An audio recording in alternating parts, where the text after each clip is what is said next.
ሰላም የኢትዮ ፎከስ ቤተሰቦች እንደምን ቆያችሁ?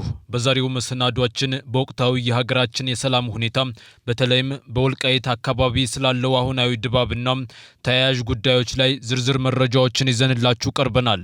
እስከ ፕሮግራማችን ፍጻሜ ድረስ አብራችሁን ቆዩ። ፋኖ ለምን ወልቃይት ላይ ተኩስ ከፈተ? በሰሜን ኢትዮጵያ ወልቃይት ጠገዴ አካባቢ ሰሞኑን የተከሰተው ወታደራዊ ትንኮሳ የብዙዎችን አይን የገለጠና የሴራውን ጥልቀት ያሳየ ክስተት ሆኗል። ለዓመታት የአማራ ሕዝብ ጠባቂ ነኝ ሲል የቆየው የፋኖ ታጣቂ ቡድን ዛሬ በገሃድ ከታሪካዊ ጠላቱ ህወሓት ጋር ግንባር ፈጥሮ በሀገር መከላከያ ሰራዊት ላይ ጥቃት መክፈቱን ነዋሪዎች ለኢትዮ ፎከስ እየገለጹ ነው። ይህ ድርጊት ፋኖ በአማራ ክልል ውስጥ የህዝብ ደህንነት ስጋት ከመሆኑ አልፎ ሀገርን የማፍረስ አጀንዳ ካላቸው ኃይሎች ጋር በመተባበር እንደ ነፃ አውጭ ሳይሆን እንደ ዘራፊና እንደ ከዳተኛ መታየት መጀመሩን በግልጽ ያሳየ ነው ተብሏል። ፋኖ ወልቃይት ላይ ተኩስ የከፈተበት ትክክለኛ ምክንያት ብዙዎች ሲጠረጥሩት የነበረውን የሚስጥር ስምምነት የሚያረጋግጥ ነው። ታጣቂዎቹ በወልቃይት ጠገዴ እምባጋ ላይ በተባለ ቀበሌ በመከላከያ ሰራዊት ላይ ጥቃት የሰነዘሩት ህወሓት አካባቢውን በቀላሉ እንዲቆጣጠር የጸጥታ ክፍተት ለመፍጠር ነው ተብሏል። ይህ የተቀናጀ ጥቃት ፋኖና ህወሓት ወልቃይትን በጋራ ለማጥቃት እና ለዘመናት መስዋዕትነት የተከፈለበትን መሬት ለህወሓት አሳልፎ ለመስጠት በሚስጥር የደረሱበትን ስምምነት ወደ ተግባር የለወጡበት ክስተት መሆኑ በነዋሪዎች ዘንድ እየተነገረ ነው። ቀደም ሲል በጭምጭምታ ሲወራ የነበረው የሁለቱ ቡድኖች ስልታዊ ጥምረት ዛሬ በወልቃይት ንጹሃን ዜጎች ላይ በተከፈተው ጥቃት በተግባር ተረጋግጧል ነው የተባለው። በአማራ ክልል ውስጥ ፋኖ እንደ ሰላም አደፍራሽና እንደ ዘራፊ መታየት ከጀመረ ሰንብቷል።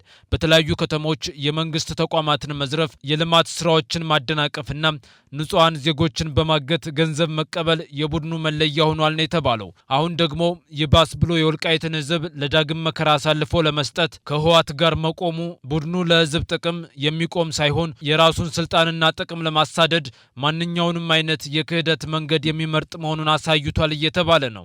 በጎንደር አካባቢ የሚንቀሳቀሰው የዘመነ ካሴ ኃይልና ሌሎችም የፋኖ ክንፎች በአንድ በኩል ወልቃይት ቀይ መስመራችን ነው እያሉ ሲያደናግሩ፣ ከጀርባ ግን ለህወሓት ወረራም መንገድ የሚጠርጉ የስለላ ቡድኖች ተላላኪ ሆነው እያገለገሉ ይገኛሉ የሚሉ ድምጾች እየበዙ ነው። ኢትዮ ፎከስ ያነጋገራቸው የአካባቢው ነዋሪዎች እንደሚገልጹት በወልቃይት ህዝብ ስም የሚምለው የፋኖ ኃይል ዛሬ በመከላከያ ሰራዊትና በተከዜ ዘብ ላይ ጥይት መተኮሱ እጅግ አስቆጥቷቸዋል። ነዋሪዎቹ ሲናገሩ እኛን ከህወሓት ወረራ እየጠበቀ ያለው መከላከያ ሰራዊት ሆኖ ሳለም ፋኖ ከጀርባ ሆኖ ሰራዊትን መውጋት እኛን ለጠላት አሳልፎ ከመስጠት አይተናነስም በማለት ምሬት ይገልጻሉ።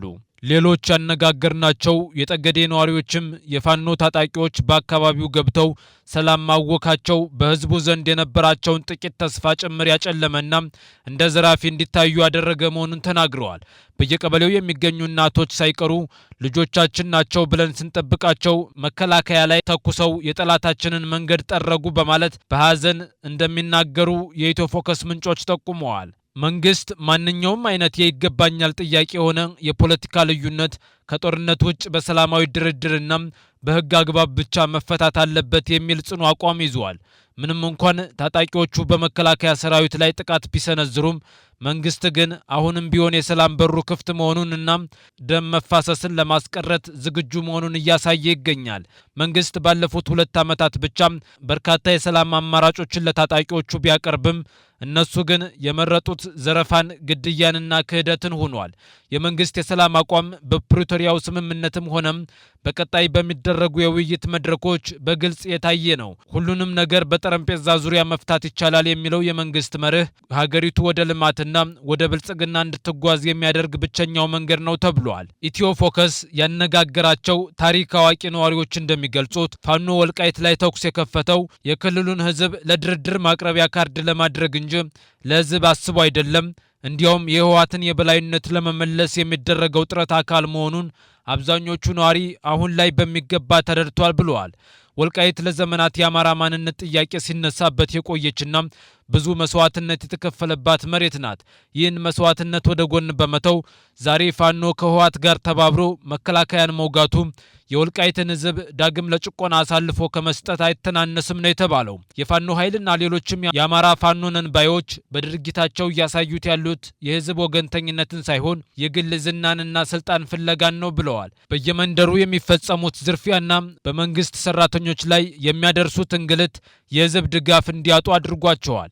ነዋሪዎች እንደሚገልጹት ዛሬ ላይ ፋኖ ማለት ሰላም የሚያደፈርስ ልማትን የሚያቆምና ጠላትን የሚጋብዝ ኃይል ሆኖ ተመዝግቧል እየተባለ ነው። በማጠቃለያውም ፋኖ ወልቃይት ላይ የከፈተው ተኩስ የመሬት ማስከበር ጉዳይ ሳይሆን ህዝብን የመክዳትና መሬትን ለጠላት አሳልፎ የመስጠት ታሪካዊ ስህተት መሆኑን ኢትዮ ፎከስ ያነጋገራቸው ነዋሪዎችና ታዛቢዎች በስፋት እየገለጹ ይገኛሉ። መንግስት የጀመረውን የሰላምና የድርድር መንገድ አጠናክሮ በመቀጠል እነዚህን አጥፊ ኃይሎች በህግ አግባብ ስርዓት እንዲይዙ ማድረግ እንደሚጠበቅበትም ተመላክቷል። የኢትዮጵያ አንድነት የሚረጋገጠው በሴራና በህግ በክህደት ሳይሆን በመንግስት አስተዋይነትና በህዝብ አንድነት ብቻ ነው። የወልቃይት ህዝብም ከዚህ የክህደት ደመና በስተጀርባ ያለውን ሴራ ተረድቶ ከመከላከያ ሰራዊቱና ከመንግስት ጎን በመቆም አካባቢውን ሊጠብቅ እንደሚገባ እየገለጸ ነው።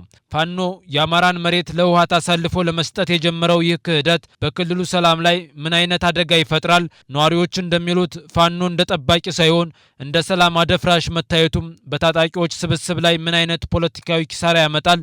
አስተያየታችሁን በኮሜንት መስጫው ላይ ያጋሩን።